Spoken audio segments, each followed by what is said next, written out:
Hi hello ನಮಸ್ತೆ. ನಾನು ನಿಮ್ಮ ಪ್ರೀತಿಯ ಸಿದ್ದು. ಇಂಟ್ರೆಸ್ಟಿಂಗ್ ಸ್ಟೋರಿಯೊಂದಿಗೆ ನಿಮ್ಮೊಂದಿಗೆ ಏನಪ್ಪ ಅಂದರೆ, ಇಬ್ಬರು ಸಚಿನ್ ಮತ್ತು ಸಂಗಮಿಸ್ ಅಂತೇಳಿ ಇಬ್ಬರು ಸ್ನೇಹಿತರಿರ್ತಾರೆ. ಅವರು ಚಿಕ್ಕವರಿಂದಲೂ ಒಟ್ಟಿಗೆ ಕಲ್ತಿರ್ತಾರೆ. ಹಾಗೆ ಅವ್ರದ್ದು ಬಡ ಕುಟುಂಬ ಆಗಿರ್ತದೆ. ಅವರು 10th ಮುಗಿಸಿ ಹಾಗೆ ಕೆಲಸಕ್ಕೆ ಹೋಗಬೇಕಾಗಿರುತ್ತೆ. ಮನೆಯ ಪರಿಸ್ಥಿತಿಯ ಸಲುವಾಗಿ ಕೆಲಸಕ್ಕೆ ಹೋಗಬೇಕಾಗಿರುತ್ತೆ. ಇವರು ಇಬ್ಬರು ಒಟ್ಟಿಗೆ ಮಾತಾಡಿಕೊಂಡು ಬೆಂಗಳೂರಿಗೆ ಕೆಲಸಕ್ಕೆ ಹೋಗ್ತಾರೆ. ಇಲ್ಲಿ ಒಂದು ಕಂಪ್ನಿಯಲ್ಲಿ ಕೆಲಸ ಸಿಗ್ತದೆ. ಕೆಲಸ ಏನೋ ಚೆನ್ನಾಗಿರ್ತದೆ, ಮಾಡ್ತಾ ಇರ್ತಾರೆ. ಆದರೆ ಇವರಿಗೆ ಊಟದ ವ್ಯವಸ್ಥೆ ಸರಿ ಆಗದೇ ಇದ್ದ ಕಾರಣ ಅಲ್ಲಿಂದ ಕೆಲಸ ಬಿಟ್ಟು ಊರಿಗೆ ಬರ್ತಾರೆ. ಊರಿಗೆ ಬಂದು ಹಾಗೆ ಸಿಕ್ಕ ಕೆಲಸಗಳನ್ನು ಮಾಡ್ಕೋತಾ ಕಾಲ ಕಳೀತಾ ಇರ್ತಾರೆ. ಕಳಿಬೇಕಾದ್ರೆ ಅವ್ರದ್ದೇ ಆದಂಥ ಊರಿಗೆ ಒಂದು ವಿಂಡ್ ಪವರ್ ಕಂಪ್ನಿ ಅಂತ ಬರುತ್ತೆ. ವಿಂಡ್ ಪವರ್ ಕಂಪ್ನಿ ಬಂದು ಅವ್ರಿಗೆ ತುಂಬ ಹೆಲ್ಪ್ ಆಗುತ್ತೆ. ಸುತ್ತಮುತ್ತ ಊರಿನವರಿಗೆಲ್ಲ ಆ ಕಂಪ್ನಿಯಲ್ಲಿ ಕೆಲಸ ಸಿಗುತ್ತೆ. ಇವರು ಕಡಿಮೆ ವ್ಯಾಸಂಗ ಮುಗಿಸಿದ ಕಾರಣ ಇವರಿಗೆ ಒಂದು ಸೆಕ್ಯೂರಿಟಿ ಕೆಲಸ ಸಿಗ್ತದೆ. ಸೆಕ್ಯೂರಿಟಿ ಕೆಲಸ ಸಿಕ್ಕ ಕೂಡಲೇ ಇದೇ ನಮಗೆ ಇರಲಿ ಅಂಥೇಳಿ ಕೆಲಸ ಮಾಡ್ತಾ ಇರ್ತಾರೆ. ಹಾಗೆ ಮಾಡ್ತಾ ಇರಬೇಕಾದ್ರೆ ಸುಮಾರು ಅಲ್ಲೊಂದು 200 ಫ್ಯಾನ್ ಇರ್ತದೆ. 200 ಫ್ಯಾನಿಗೆ ಪ್ರತಿಯೊಂದು ಫ್ಯಾನಿಗೆ ಒಬ್ಬೊಬ್ಬರಂತೆ ಇವರು ಕೆಲಸಕ್ಕೆ ಹೋಗ್ತಾ ಇರ್ತಾರೆ. ದಿನಂಪ್ರತಿ ಕೆಲಸ ಮಾಡ್ತಾ ಇರ್ತಾರೆ.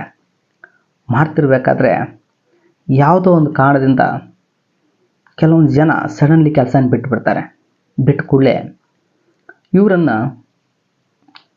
ಒಂದು ಫ್ಯಾನಿಗೆ ಒಬ್ಬರನ್ನಂತೆ ಹಾಕುವ ಜನರನ್ನು 2 ಫ್ಯಾನು, 3 ಫ್ಯಾನು, 4 ಫ್ಯಾನು ಒಬ್ಬೊಬ್ಬರನ್ನೇ ಕೊಡ್ತಾ ಇರ್ತಾರೆ. ಕೊಡಬೇಕಾದ್ರೆ ಕೆಲಸಕ್ಕೆ ಯಾಕೆ ಬಿಡ್ತಾ ಇದ್ದಾರೆ ಅಂತ ಯಾರಿಗೂ ಗೊತ್ತಿರೋದಿಲ್ಲ. ಅಲ್ಲಿ ಇಂಟ್ರೆಸ್ಟಿಂಗ್ ಅಂದರೆ, ಒಂದು 15 ನಂಬರ್ ಫ್ಯಾನ್ ಅಂತ ಇರ್ತದೆ. ಆ 15 ನಂಬರ್ ಫ್ಯಾನ್ ಕಾಯಲಿಕ್ಕೆ ಹೋದವರು ಪ್ರತಿಯೊಬ್ಬರು ಹುಷಾರು ತಪ್ಪೋದು, ಜ್ವರ ಬರೋದು, ಹೆದರೋದು, ಹೀಗೆ ನಾನಾ ಥರ ಕಾರಣಗಳಿಂದ ಕೆಲಸವನ್ನು ಆ ಫ್ಯಾನಿಗೆ ಹೋಗ್ತಾ ಇರೋದಿಲ್ಲ. ಯಾಕೆ ಅಂತ ಹೇಳಿದರೆ, ಸರ್ ನನಗೆ ಅಲ್ಲಿ ಹೆದರಿಕೆ ಆಗುತ್ತೆ, ಅಲ್ಲಿ ಭೂತ ಇದೆ, ಅಲ್ಲಿ ಅದು ಇದೆ ಅಂತ ಹೇಳಿ ಕೆಲವೊಂದು ಜನ ಕಾರಣಗಳನ್ನು ಕೊಟ್ಟು ಆ ಫ್ಯಾನಿಗೆ ಹೋಗ್ತಾ ಇರೋದಿಲ್ಲ. ಆ ಕಾರಣದಿಂದ ಆ ಫ್ಯಾನು ಹಾಗೆ ಇರ್ತದೆ.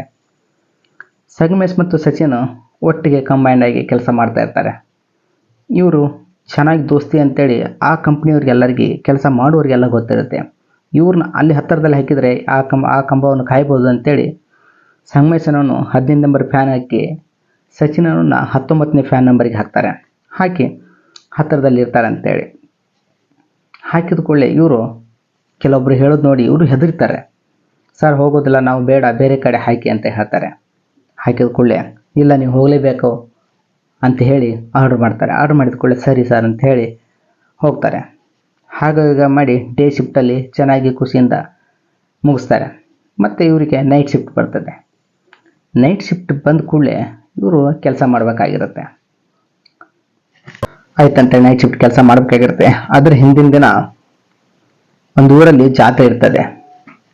ಜಾತ್ರೆ ಇದ್ದ ಕಾರಣ ಇವರು ಆ ಜಾತ್ರೆಯನ್ನು ಮುಗಿಸ್ಕೊಂಡ್ಬಂದು ಡೇ ಎಲ್ಲ ಮುಗಿಸ್ಕೊಂಡ್ಬಂದು ಡ್ಯೂಟಿಗೆ ಹೋಗಬೇಕಾಗಿರುತ್ತೆ. ಜಾತ್ರೆಗೆ ಹೋಗ್ತಾರೆ. ಜಾತ್ರೆ ಎಲ್ಲ ಚೆನ್ನಾಗಿ ಮಾಡ್ತಾರೆ. ಮಾಡಿ ದೇವ್ರ ಹತ್ರ ಹೋಗಿ ಇವರು ಗಾಡಿಗಳಿರ್ತವೆ, 2 ಬೈಕ್, ಆ ಗಾಡಿಗಳಿಗೆಲ್ಲ ಪೂಜೆ ಮಾಡಿಸಿ ಗಾಡಿಗೆ ಒಂದು ತಾಯ್ತವನ್ನು ಕಟ್ಟಿಸ್ತಾರೆ. ಇಬ್ಬರು ಸಹ, ಅವನ ಗಾಡಿ ಒಂದು, ಇವನ ಗಾಡಿ ಒಂದು, ದೇವ್ರ ಹೆಸರಲ್ಲಿ ಒಂದು ಹಾರ ಅಥವಾ ಹಾಕಿ ತಾಯ್ತನ ಕಟ್ಟಿಸ್ತಾರೆ. ಕಟ್ಟಿಸಿ ಪೂಜೆಯನ್ನು ಮಾಡ್ಕೊಂಡು ಜಾತ್ರೆ ಎಲ್ಲ ಎಂಜಾಯ್ ಮಾಡ್ಕೊಂಡು ಮನೆಗೆ ಬರ್ತಾರೆ. ಮನೆಗೆ ಬಂದು ಕೂಡ ಟೈಮ್ ಜಾಸ್ತಿ ಆಗಿರುತ್ತೆ. ಸಾಯಂಕಾಲ ಸುಮಾರು ಒಂದು 7 ಗಂಟೆ ಆಗಿರುತ್ತೆ. ಆ ಕಾರಣದಿಂದ ತಮ್ಮ ಕೆಲಸವನ್ನು ಮುಗಿಸ್ಕೊಂಡು ಡ್ಯೂಟಿಗೆ ಹೋಗ್ತಾರೆ. ಹೋಗ್ಬೇಕಾದ್ರೆ ಇನ್ನೇನು ಊರು ದಾಟಿ ಹೋಗ್ಬೇಕಾದ್ರೆ ಒಂದು ಸರ್ಕಲ್ ಬರ್ತದೆ. ಸರ್ಕಲ್ ದಾಟಿ ಸಚಿನನವನು ಲೆಫ್ಟ್ ಸೈಡ್ ಹೋಗ್ಬೇಕಾಗಿರುತ್ತೆ, ಸಂಗಮೇಶನವನು ರೈಟ್ ಸೈಡ್ ಹೋಗ್ಬೇಕಾಗಿರುತ್ತೆ. ಸಚಿನವನು ಸರಿ ನೀವು ಹೋಗಿ ಬಾ ಅಂತೇಳಿ ಅವನು ಅವ್ರ ಸೈಡ್ ಹೋಗಿ ಅವನ ಕೆಲಸಕ್ಕನ್ನು ಹೋಗ್ತಾನೆ. ಸಂಗಮೇಶನವನು ರೈಟ್ ಸೈಡ್ ಹೋಗ್ತಾನೆ. ಸುಮಾರು ಸರ್ಕಲ್ ದಾಟಿ ಒಂದು 10 ಫೀಟ್ ಹೋಗ್ಬೇಕಾದ್ರೆ ಅಲ್ಲೊಂದು ಹೆಂಗಸು ನಿಂತಿರುತ್ತೆ. ಸುಂದರವಾದ ಮಹಿಳೆ ನಿಂತಿರ್ತಾನೆ. ಸರ್ ಸ್ವಲ್ಪ ಡ್ರಾಪ್ ಕೊಡ್ತೀರಾ ಅಂತ ಕೇಳ್ತಾನೆ. ಕೇಳಿದ ಕೂಡಲೇ ಅವಳು, ಇದ್ಯಾರಪ್ಪ ಎಷ್ಟು ಚೆನ್ನಾಗಿದ್ದಾರೆ, ಈ ರಾತ್ರಿ ಟೈಮಲ್ಲಿ ಯಾಕೆ ನಿಂತಿದ್ದಾರೆ ಇಲ್ಲಿ ಅಂತೇಳಿ ಬೇಡ ಅನ್ಕೋತ ಹಾಗೆ ಮನಸ್ಸು ತಳಮಳದಲ್ಲಿ ಹೋಗಿ ಅವಳ ಹತ್ರ ನಿಲ್ಲಿಸ್ಬಿಟ್ಟು ಏನಾಯ್ತ್ರಿ ಅಂತ ಕೇಳ್ತಾನೆ. ಕೇಳಿದ ಕೂಡಲೇ, ಸರ್ ನಲ್ಲೊಂದು ತೋಟ ಇದೆ, ಹೋಗ್ಬೇಕಾದ್ರೆ ಲೇಟ್ ಆಯಿತು, ಅಲ್ಲಿ ನಮ್ಮಮ್ಮ ಒಬ್ಬರೇ ಇದ್ದಾರೆ, ಅದಕ್ಕೆ ನಾನು ಹೋಗಿ ಬಿಡ್ತೀರಾ ಅಂತ ಕೇಳ್ತಾನೆ. ಹೌದಾ ಅಂತ ನೋಡುತ್ತಾರೆ, ಚೆನ್ನಾಗಿರ್ತಾರೆ. ಇವನಿಗೆ ಸ್ವಲ್ಪ ಏನೋ ಹುಡುಗ ಬುದ್ಧಿ, ಸರಿ ಆಯ್ತು ಅಂತ ಕೂತ್ಕೊಳ್ಳಿ ಅಂತ ಹೇಳ್ತಾನೆ. ಹೇಳಿದ ಕೂಡಲೇ ಸರಿ ಸರ್ ಅಂತೇಳಿ ಇವನಿಗೆ ಅವಳು ಟಚ್ ಸಹ ಮಾಡೋದಿಲ್ಲ.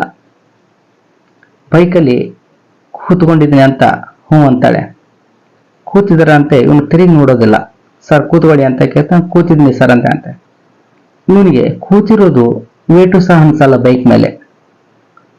ಯಾಕಂದ್ರೆ ಯಾರೋ ಒಬ್ರು ಕೂತ್ಕೊಳ್ಳೆ ಆ ಫೀಲಿಂಗ್ ಅನಿಸ್ಬೇಕು, ಬೈಕ್ ಮೇಲೆ ಕೂತಿದ್ದಾರೆ ಅಂತ ಸ್ವಲ್ಪ ಗಾಡಿ ಬ್ಯಾಲೆನ್ಸ್ ಆಗ್ತೈತಿ. ಇವನಿಗೆ ಆ ಫೀಲಿಂಗೇ ಅನ್ಸಲ್ಲ. ಕೂತಿರ್ಬೋದು ಬಿಡು ಅಂತೇಳಿ ಹಾಗೆ ತಲೆಯಲ್ಲಿ ಯೋಚನೆ ಮಾಡ್ಕೋತಾ ಸ್ವಲ್ಪ ಮುಂದೆ ಹೋಗ್ತಾನೆ. ಮುಂದೆ ಹೋಗ್ಬೇಕಾದ್ರೆ ಒಂದು ಕೆಟ್ಟದಾಗಿ ವಾಸನೆ, ಭಯಂಕರ ವಾಸನೆ.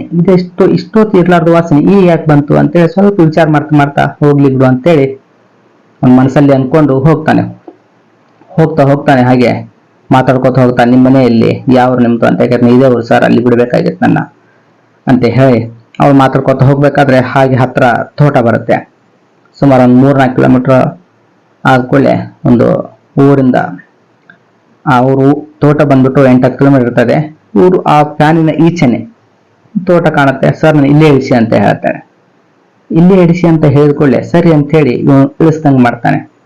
ಸರಿ ಇಳ್ಕೊಳ್ಳಿ ಅಂತ ಬೈಕ್ ಸ್ಟಾಪ್ ಮಾಡಿ ಇಳ್ಕೊಳ್ಳಿ ಅಂತ ಹೇಳ್ತಾನೆ. ಸರಿ ಸರ್ ಅಂತ. ಸರ್ ನಾನು ಅಲ್ಲಿವರೆಗೂ ಬಿಡ್ತೀರಾ ಅಂತ ಕೇಳ್ತಾಳೆ. ಇಲ್ಲಮ್ಮ, ನಂದು ಡ್ಯೂಟಿ ಟೈಮ್ ಆಯ್ತು, ನಾನು ಹೋಗ್ಬೇಕು, ನೀವು ಹೋಗಿ ಅಂತ ಹೇಳ್ತಾನೆ. ಆಯ್ತು ಅಂತೇಳಿ ಇವನು ಇವನು ಬೈಕ್ ಸ್ಟಾರ್ಟ್ ಮಾಡ್ಕೊಂಡು ಹೋಗ್ತಾನೆ. ಹಾಗೆ ಒಂದು ವಾರದಲ್ಲಿ 4-5 ದಿನ ಆಗಿರುತ್ತೆ. ಪ್ರತಿದಿನ ನಾನು ಆ ಸರ್ಕಲ್ ಹತ್ರ ನಿಂತು ಸರ್ ಅಲ್ಲಿವರೆಗೂ ಬಿಡಿ, ನಾನು ಸ್ವಲ್ಪ ಬಿಡಿ ಅಂತ ಹೇಳಿ ಆ ಬೈಕಲ್ಲಿ ಹತ್ತಿ ಬರ್ತಾ ಇರ್ತಾಳೆ. ಬಟ್ ಅವನಿಗೆ ಇದು ಹೆಣ್ಮಗಳೇ ಇರ್ಬೋದು, ಪಾಪ ಅವ್ರ ಕಷ್ಟ ಇದೆ, ಏನೋ ಲೇಟ್ ಆಗಿರ್ಬೋದು ಹೋಗೋದಕ್ಕೆ ಅಂತ ದಿನ ಇಳಿಸ್ತಾನೆ ಇರ್ತಾನೆ. ಹಾಗೂ ಈಗ ಮಾಡಿ 1 ವಾರ ಕಳೆಯುತ್ತೆ. ಡೇ ಶಿಫ್ಟ್ ಬರುತ್ತೆ. ಡೇ ಶಿಫ್ಟ್ ಬಂದ ಕೂಡಲೇ 1-2-3 ದಿನ ಡ್ಯೂಟಿ ಮಾಡ್ತಾನೆ. 3ನೇ ದಿನ ಅಥವಾ 4ನೇ ದಿನಕ್ಕೆ ಹಾಗೆ ಒಬ್ಬ ಕುರಿಕಾಯಿ ಅಜ್ಜ ಬರ್ತಾನೆ. ಕಾಯ್ಕೋತಾ ಬಂದು ಇವನ ಹತ್ರ ಕೂಡ್ತಾನೆ. ಏನಪ್ಪ ನೀನು ಹೊಸಬನ, ನಿನ್ನ ಕಡೆ ಒಂದು ದಿನ ನೋಡೇ ಇಲ್ಲ ಅಂತ ಅಂತಾನೆ ಅಜ್ಜ. ಹೌದು ಸರ್, ನಾನು ಬೇರೆ ಊರಿಗೆ ಫ್ಯಾನ್ ಕಾಣ್ತಾ ಇದ್ದೆ, ಆಚೆ ಬೇರೆ ಕಡೆ ಇದ್ದೆ, ನಾನು ಈ ಕಡೆ ಹೊಸದಾಗಿ ಹಾಕಿದ್ದಾರೆ ಅಂತ ಹೇಳ್ತಾನೆ. ಹೌದಾ ಅಂತ ಹೇಳ್ತಾನೆ. ಈ ಹುಡುಗ ಅಜ್ಜನಿಗೆ ಒಂದು ಕ್ವಶನ್ ಕೇಳ್ತಾನೆ. ಏನಪ್ಪಾ ಅಂದ್ರೆ, ಸರ್ ಇಲ್ಲಿ ದೂರದಲ್ಲಿ ತೋಟ ಕಾಣುತ್ತಲ್ಲ, ಅಲ್ಲಿ ಯಾರಾದ್ರೂ ಇದಾರ? ಡೇ ಟೈಮಲ್ಲಿ ನೋಡಿದ್ರೆ ಯಾರು ಕಾಣೋದೇ ಇಲ್ಲ, ಯಾವಾಗ್ಲೂ ಮನೆ ಬಾಗ್ಲ ಹಾಕಿರುತ್ತೆ. ನಾನು ಬೈಕಲ್ಲಿ ಬರುವಾಗ ನೋಡ್ತಾನೆ, ರಾತ್ರಿ ಮಾತ್ರ ಒಂದು ಹೆಣ್ಮಗಳು ಅಥವಾ ಹೆಂಗಸು ಆ ಊರಿಂದ ಆಚೆ ಸರ್ಕಲ್ ಇದೆ, ಆ ಸರ್ಕಲ್ ನನ್ನ ಬೈಕಲ್ಲಿ ಕೂತ್ಕೊಂಡು ಆ ತೋಟದ ಹತ್ರ ಬಿಡು, ನಾನು ಅಲ್ಲಿ ಹೋಗ್ತೇನೆ, ನಮ್ಮ ಅಮ್ಮ ಒಬ್ಬರೇ ಇದ್ದಾರೆ ಅಂತ ಹೇಳಿ ಅಲ್ಲಿ ಹೋಗ್ತಾ ಇರ್ತಾಳೆ. ಯಾರಿದ್ದಾರೆ ಸರ್ ಅಂತ ಕೇಳ್ತಾನೆ. ಅಜ್ಜ ಹೇಳ್ತಾನೆ, ಯಾರಪ್ಪ ನೀವು ಬೈಕಲ್ಲಿ ಕೂರೋದು?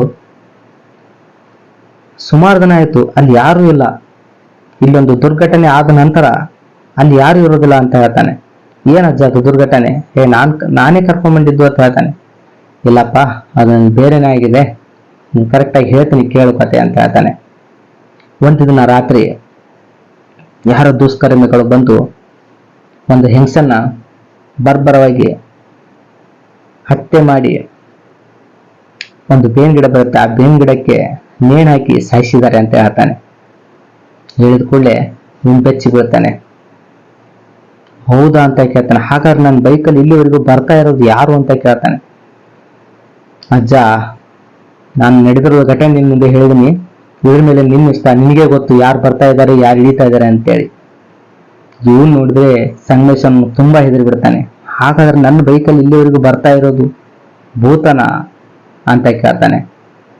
ಕೇಳಿದ್ಕೊಳ್ಳಿ ಇವನು ಭಯಂಕರ ಹೆದರ್ಬಿಟ್ಟು ಅವತ್ತು ಸಾಯಂಕಾಲ ಬೇಗನೆ ಹೋಗ್ತಾನೆ ಮನೆಗೆ. ಹೋಗಿ ಮನೆಯಲ್ಲೆಲ್ಲ ಹೇಳ್ತಾನೆ, ಅಮ್ಮ ಹೀಗೀಗಾಯ್ತು, ನಮ್ ದಿನಾಳು ಬೈಕಲ್ಲಿ ಯಾರು ಬರ್ತಾ ಇದ್ರು, ಆ ತೋಟದಲ್ಲಿ ಇಳ್ಕೋತಾ ಇದ್ರು ಅಂತ ಹೇಳ್ತಾನೆ. ಆಗ ತಡಿಯಪ್ಪ ತಡಿ ಅಂತ ಸ್ವಾಮೀಜಿ ಹತ್ರ ಕರ್ಕೊಂಡು ಹೋಗ್ತಾರೆ. ಕರ್ಕೊಂಡು ಹೋದ ಕೂಡಲೇ ಇವನು ಸ್ವಾಮೀಜಿ ಸಂಗಮೇಶನ ಕೈ ಹಿಡಿದು ನೋಡ್ತಾನೆ. ನೀನು ತುಂಬಾ ಲಕ್ಕಿಯಪ್ಪ, ನಿನ್ಗೇನು ಆಗಿಲ್ಲ, ನಿನ್ ಹಿಂದ ಕೂತಿರೋದು ಭೂತ, ಬೈಕ್ ಮೇಲೆ ಕೂತಿರೋದು ಭೂತ ನಿನ್ನನ್ನು ಬೈಕ್ನಿಂದ ಕೆಳಗೆ ಇಳಿಸೋದಕ್ಕೆ ಪ್ರಯತ್ನ ಮಾಡಿದೆ, ಆದ್ರೆ ನೀನು ಇಳಿದಿಲ್ಲ. ಒಳಗಡೆ ಬನ್ನಿ, ನಾನು ಒಬ್ಬನೇ ಅಲ್ಲಿವರೆಗೂ ಬಿಡ್ಬಾ ಅಂತ ಹೇಳಿದ್ದು ನಿನ್ನ ಬೈಕಿಂದ ಕೆಳಗೆ ಇಳಿಸಿ ನಿನ್ನ ಸಾಯಿಸೋದಕ್ಕೆ. ನಿನ್ನ ಬೈಕಿಂದ ಕೆಳಗಡೆ ಇಳಿಲಾರದ ಕಾರಣದಿಂದ ನೀನು ಏನೂ ಆಗಿಲ್ಲ. ಯಾಕಂದ್ರೆ ಬೈಕು ಒಂದು ದೇವರ ಸಮಾನ, ಇಂಜನ್ ಸಮಾನ. ಅದಕ್ಕೆ ಯಾರು ಹೇಳೋದು ರಾತ್ರಿ ಟೈಮಲ್ಲಿ ಯಾವುದೋ ಗಾಡಿ ಇರಲಿ ಕೆಳಗಡೆ ಇಡಬಾರ್ದು ಅಂತೇಳಿ. ಅದೊಂದು ಪ್ಲಸ್ ಪಾಯಿಂಟ್. ನೀನು ಅವತ್ತ ಯಾವುದೋ ದೇವ್ರದ್ದು ಒಂದು ತಾಯ್ತ ಕಟ್ಟಿಸಿದೆ ದೇವರಿಗೆ, ಬೈಕಿಗೆ.